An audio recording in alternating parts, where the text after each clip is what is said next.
বাংলাদেশকে দাবায় রাখার চেষ্টা করেছিল। 1947 সালে আমরা কলকাতার আধিপত্যবাদ থেকে মুক্তি লাভ করে স্বাধীন বাংলাদেশ তৈরির প্রেক্ষাপট রচনা করেছিলাম।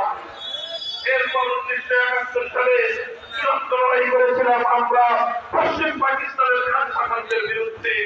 আমরা যেভাবে ব্রিটিশ পেরিয়ারের আধিপত্য মানি নাই, আমরা যেভাবে কলকাতার সাধারণদের আধিপত্য মানি নাই, একইভাবে আমরা পশ্চিম পাকিস্তানের খান শাখানদের আধিপত্য মানি নাই। আমরা পশ্চিম পাকিস্তানিদেরকে বলেছিলাম আমরা তোমাদের ভাই, তোমরা আমাদের ভাই, কিন্তু পশ্চিম পাকিস্তানিরা বলতে চেয়েছিল আমরা তাদের দাস, তারা আমাদের প্রভু। আমরা বলে দিয়েছিলাম আমাদের প্রভু একজন, তিনি আবাসের মালিক আল্লাহ রাব্বুল আলামিন। এই জমিনে আমাদের বন্ধু আছে, কোনো প্রভু নাই। আজও বলতে চাই এই বাংলাদেশকে যদি কেউ